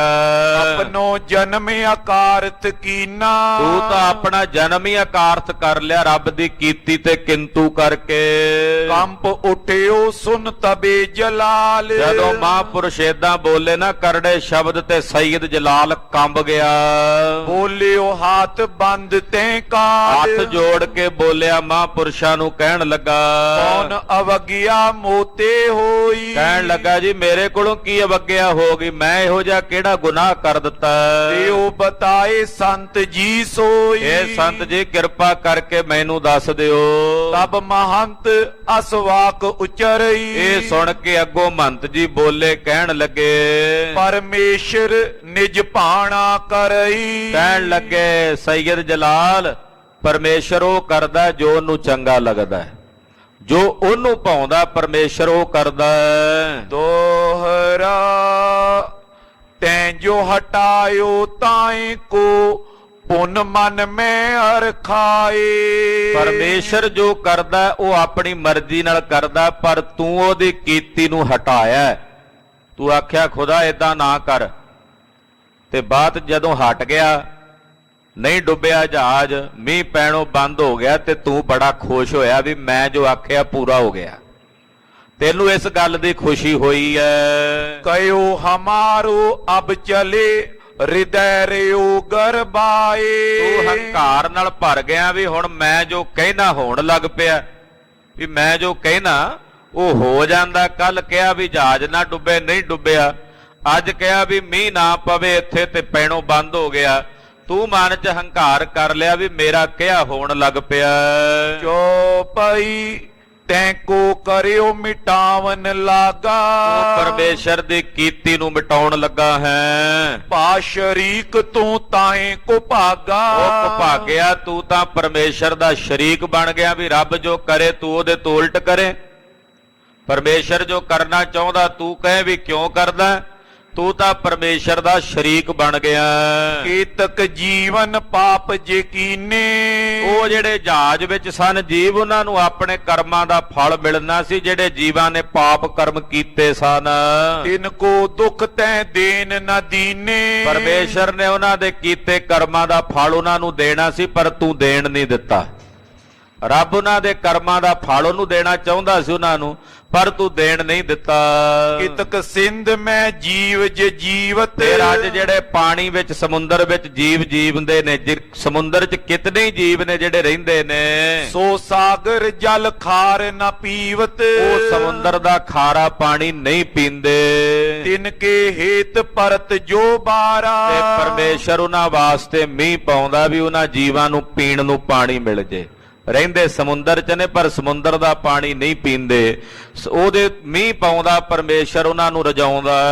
ਸੋ ਕਹਿ ਤੈ ਦੀਨੋ ਨਿਰਵਾਰਾ, ਉਹ ਵੀ ਕਹਿ ਕੇ ਨਿਰਵਾਰਿਆ। ਪਤਾ ਨਹੀਂ ਕਿੰਨੇ ਜੀਵ ਨੇ ਸਮੁੰਦਰ ਦੇ ਜਿਹੜੇ ਪਾਣੀ ਤੋਂ ਬਿਨਾਂ ਹੁਣ ਤੜਫ ਰਹੇ ਨੇ। ਤਿਨ ਕੇ ਪਾਪਨ ਦੁਖ ਫਲ ਜੋ, ਉਹਦਾ ਜਿਹੜਾ ਪਾਪ ਕਰਮ ਹੈ ਉਹ ਵੀ ਤੈਨੂੰ ਲੱਗਾ, ਉਹਦਾ ਫਲ ਤੈਨੂੰ ਮਿਲਿਆ। ਪੁਨ ਜੇ ਤਿਕਤ ਜੀਵ ਹੋਏ ਸੋ, ਜਿੰਨੇ ਵੀ ਜੀਵ ਹੁੰਦੇ ਹਨ ਸਭ ਕੋ ਪਾਰ ਪਰਿਓ ਗਰ ਤੇਰੇ, ਉਹ ਸਮੁੰਦਰ 'ਚ ਜਿੰਨੇ ਜੀਵਾਂ ਨੂੰ ਪਾਣੀ ਨਹੀਂ ਮਿਲਿਆ, ਉਹਨਾਂ ਸਾਰਿਆਂ ਦਾ ਭਾਰ ਤੇਰੇ ਗਲ ਪਿਆ। ਜਿਹੜੇ ਸਮੁੰਦਰ 'ਚ ਜੀਵ ਡੁੱਬਣ ਵਾਲੇ ਸਨ, ਉਹਨਾਂ ਨੂੰ ਆਪਣੇ ਪਾਪਾਂ ਦਾ ਫਲ ਮਿਲਣਾ ਸੀ। ਉਹ ਪਾਪ ਜਿਹੜੇ ਤੂੰ ਉਹਨਾਂ ਨੂੰ ਡੁੱਬਣ ਨਹੀਂ ਦਿੱਤਾ, ਉਹ ਪਾਪ ਵੀ ਤੇਰੇ ਗਲ ਪੈ ਗਏ ਨੇ ਸੈਯਦ ਜਲਾਲ। ਉਹ ਪਾਪਾਂ ਦਾ ਭਾਰ ਤੇਰੇ ਗਲ ਪਿਆ। ਭੋਗੋਗੇ ਦੁੱਖ ਨਰਕ ਕਨੇਰੇ, ਹੁਣ ਇਹਦਾ ਫਲ ਤੈਨੂੰ ਨਰਕਾਂ 'ਚ ਭੋਗਣਾ ਪਵੇਗਾ ਸੈਯਦ ਜਲਾਲ। ਪਰਮੇਸ਼ਰ ਕੋ ਲਖਿਓ ਇਆਨਾ, ਇਹ ਦੱਸ ਵੀ ਤੂੰ ਰੱਬ ਨੂੰ ਇਆਣਾ ਸਮਝਦਾ ਵੀ ਉਹ ਇਆਣਾ ਆ, ਬਾਲਕ ਹੈ ਵੀ ਉਹਨੂੰ ਪਤਾ ਨਹੀਂ। ਆਪਨ ਜਾਣਿਓ ਪਰਮ ਸਿਆਣਾ, ਤੂੰ ਆਪ ਆਪਣੇ ਆਪ ਨੂੰ ਵੱਡਾ ਸਿਆਣਾ ਸਮਝਿਆ ਹੈ। ਬੇਮੁਖ ਅਬ ਤੂਰਨ ਉੱਠ ਜਾਈਏ, ਚਲੋ ਬੇਮੁਖਾ ਉੱਠ ਜਾ, ਇੱਥੋਂ ਚਲਾ ਜਾ, ਸਾਡੀਆਂ ਨਜ਼ਰਾਂ ਤੋਂ ਓਹਲੇ ਹੋ ਜਾ। ਇਹਾਂ ਰਹਿਣ ਤਵ ਥਾਨ ਨਾ ਹਈਏ, ਇਹ ਜਗ੍ਹਾ ਤੇਰੇ ਵਰਗੇ ਬੇਮੁਖਾਂ ਵਾਸਤੇ ਨਹੀਂ ਹੈ, ਤੂੰ ਸਾਡੇ ਕੋਲ ਇੱਥੇ ਨਹੀਂ ਰਹਿ ਸਕਦਾ।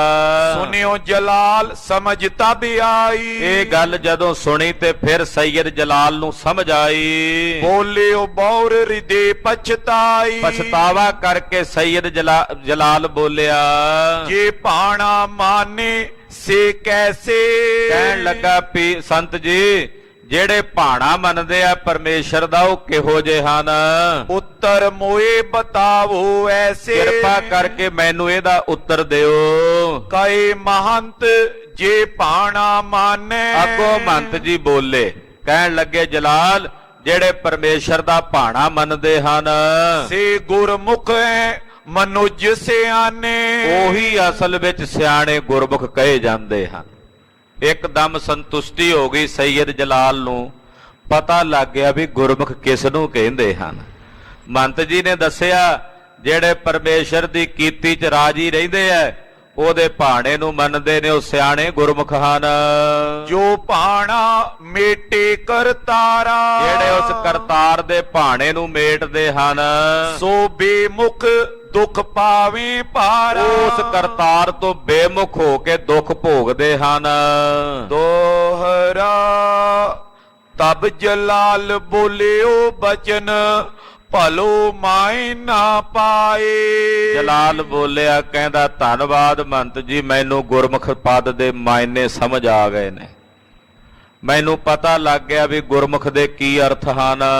ਮੱਕੇ ਜਾਵਨ ਤੇ ਬਚਿਓ ਨਿਸ਼ਾ ਪਈ ਮਨ ਆਏ, ਮੈਨੂੰ ਹੁਣ ਮੱਕੇ ਜਾਣ ਦੀ ਲੋੜ ਨਹੀਂ, ਜੋ ਮੈਨੂੰ ਚਾਹੀਦਾ ਸੀ ਇੱਥੋਂ ਪ੍ਰਾਪਤ ਹੋ ਗਿਆ, ਮੇਰੇ ਮਨ ਨੂੰ ਸੰਤੁਸ਼ਟੀ ਮਿਲ ਗਈ ਹੈ। ਜੋ ਪਈ ਇੱਕ ਦਰਵੇਸ਼ ਮਿਲਿਓ ਮੁਝ ਆਈ, ਕਹਿਣ ਲੱਗਾ ਸੰਤ ਜੀ ਮੈਨੂੰ ਇੱਕ ਦਰਵੇਸ਼ ਪੁਰਖ ਆ ਕੇ ਮਿਲੇ ਮੇਰੇ ਡੇਰੇ ਤੇ, ਗੁਰਮੁਖ ਕੀ ਤਿਨ ਗਿਰਾ ਅਲਾਈ, ਉਹਨਾਂ ਰਸਨਾ ਤੋਂ ਕਿਹਾ ਸੀ ਗੁਰਮੁਖ ਨਾਦੰਗ ਗੁਰਮੁਖ ਵੇਦੰਗ ਗੁਰਮੁਖ ਰਿਹਾ ਸਮਾਈ, ਮੈਂ ਗੁਰਮੁਖ ਪਦ ਦੇ ਅਰਥ ਉਹਨਾਂ ਕੋਲੋਂ ਜਾਣਨੇ ਚਾਹੇ। ਲੀਨ ਮਾਇਨਾ ਮੈਂ ਚਲ ਆਇਓ, ਮੈਂ ਉਹਦੇ ਮਾਇਨੇ ਸਮਝਣ ਵਾਸਤੇ ਹੀ ਆਇਆ ਸੀ। ਸੋ ਤੁਮ ਤੇ ਨੀਕੀ ਬਿਦ ਇਹ ਪਾਇਓ। ਮੰਤ ਜੀ ਮੈਨੂੰ ਤੁਸੀਂ ਸਮਝਾ ਦਿੱਤਾ ਹੈ। ਕਈ ਮਹੰਤ ਸੋ ਜੋ ਦਰਵੇਸ਼ਾ। ਅੱਗੋਂ ਮੰਤ ਜੀ ਬੋਲੇ, ਕਹਿੰਦੇ ਸੈਯਦ ਜਲਾਲ ਸਾਨੀ ਜਿਹੜੇ ਉਹ ਦਰਵੇਸ਼ ਤੈਨੂੰ ਮਿਲੇ ਹਨ। ਪੂਰਨ ਪੁਰਖ ਲਖੋ ਜਗ ਤੇਸ਼ਾ। ਜਲਾਲ ਉਹ ਕੱਲੇ ਦਰਵੇਸ਼ ਹੀ ਨਹੀਂ, ਉਹ ਪੂਰਨ ਅਕਾਲ ਪੁਰਖ ਪਰਮੇਸ਼ਰ ਨੇ ਜਿਹੜੇ ਦਰਵੇਸ਼ ਦੇ ਰੂਪ ਵਿੱਚ ਧਰਤੀ ਤੇ ਵਿਚਰ ਰਹੇ ਨੇ।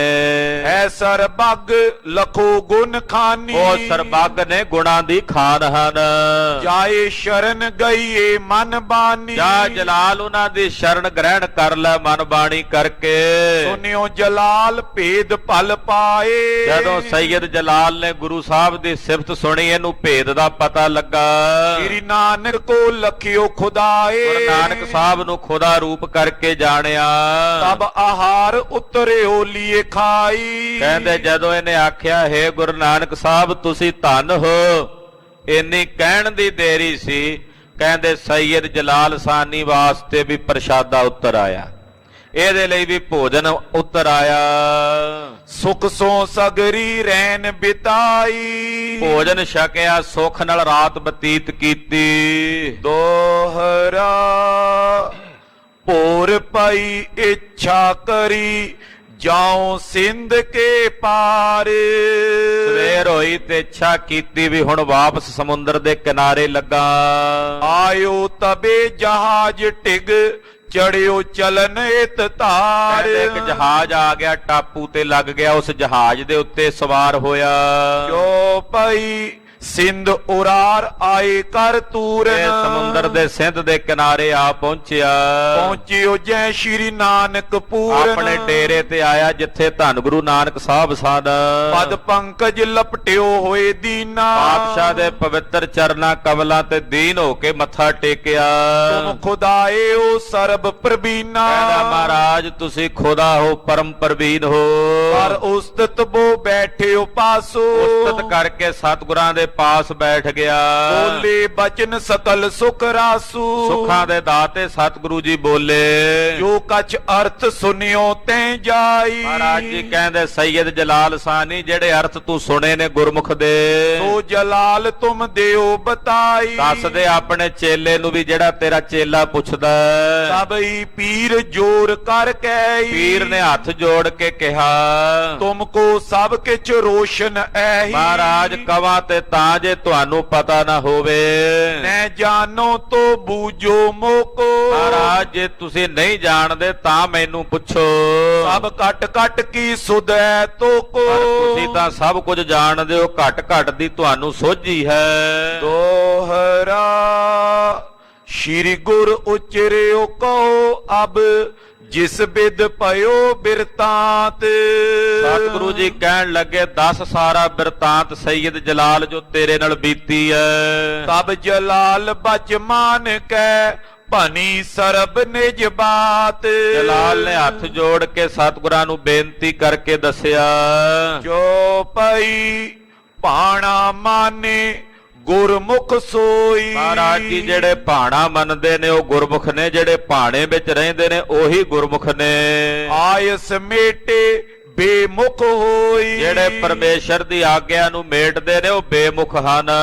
ਪ੍ਰਿਤਮੇ ਇਸ ਬਿਦ ਥੋ ਅਗਿਆਤਾ। ਮਹਾਰਾਜ ਮੈਂ ਪਹਿਲਾਂ ਅਗਿਆਨ ਸੀ, ਇਸ ਗੱਲ ਕਰਕੇ ਨਹੀਂ ਸੀ ਜਾਣਦਾ। ਤੁਮ ਮਿਲਨੇ ਤੇ ਪਾਸ ਗਿਆਤਾ। ਤੁਹਾਡੇ ਮਿਲਣੇ ਕਰਕੇ ਮੈਨੂੰ ਇਹ ਗਿਆਨ ਹੋਇਆ। ਇਸ ਪ੍ਰਕਾਰ ਤੈਂ ਦੇ ਉਪਦੇਸ਼ਾ। ਇਸ ਤਰ੍ਹਾਂ ਸਤਿਗੁਰੂ ਜੀ ਨੇ ਸੈਯਦ ਜਲਾਲਦੀਨ ਨੂੰ ਜਲਾਲ ਸਾਨੀ ਨੂੰ ਉਪਦੇਸ਼ ਦਿੱਤਾ। ਚਲਨੇ ਤਿਆਰ ਪਏ ਜਗਤੇਸ਼ਾ।